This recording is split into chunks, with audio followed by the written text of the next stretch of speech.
Merci, Madame le Président. Malheureusement, je dois me relever aujourd'hui de parler d'une crise du futur moyen à laquelle nous allons devoir faire face. La crise n'est pas le problème actuel que 9 sur 10 jeunes croient qu'ils ne vont jamais pouvoir acheter une maison après 8 ans de ce premier ministre. La crise n'est même pas le fait que 1 sur 5 Canadiens manque des repas à cause du prix de la nourriture après 8 ans de ce premier ministre. La crise n'est même pas le 1,5 million Canadiens qui doivent aller à une banque alimentaire afin de se nourrir. La crise n'est même pas le fait qu'après 8 ans de ce premier ministre, ça prend 63 % du revenu avant les impôts pour payer le coût mensuel de logement, ou bien 98 % du revenu avant impôt à Vancouver, par exemple. Ça c'est même pas la crise à laquelle je fais référence. La crise est une dont personne ne parle, mais qui pourrait s'exploser si on n'agit pas pour changer de direction. Et c'est le suivant. Quand le gouvernement a décidé, en 2021 et 2022, d'imprimer 400 milliards de dollars pour financer des dépenses excessives, ça a eu comme impact non pas seulement la création de l'inflation, qui est toujours le cas quand on imprime de l'argent, mais ça a causé une bulle massive dans notre système financier qui est entrée dans les hypothèques. Et une énorme somme de Canadiens ont pris des hypothèques à cause du fait de leur disponibilité et de leur prix artificiellement bas. Entre 2021, janvier 2021 et juin 2022, 38 % de tous les hypothèques qui existent maintenant ont été originées. Donc, presque 40 % de tout l'endettement hypothécaire qui existe aujourd'hui était originé dans cette période de 18 mois. Pourquoi? Parce que les taux étaient très bas. Les gens ont dit, je vais aller à la banque, je vais changer mon hypothèque et je vais prendre un énorme montant d'argent parce que c'est presque gratuit d'emprunter de la banque. Problème, la période de ces hypothèques, c'est 5 ans.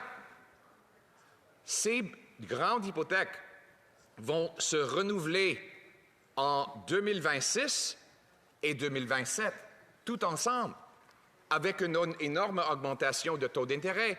On parle pas des milliards, pas des dizaines de milliards, on parle des centaines de milliards de dollars en hypothèques qui seront renouvelés à ce taux augmenté.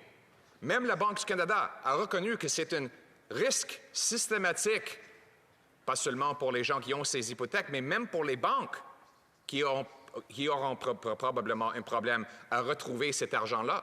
Et si ces familles-là ne sont pas capables de payer l'augmentation dans le taux d'intérêt, que feront-elles?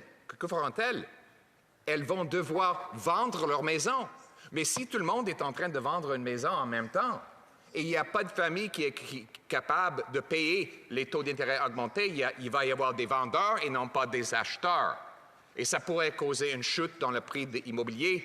On a déjà le bulle immobilière le plus grand dans le G7, presque au monde. Donc, qu'est-ce qu'on va faire? La raison pour laquelle nous soulignons l'importance d'un budget équilibré aujourd'hui, c'est parce que c'est un élément clé en évitant cette crise massive qui s'en vient.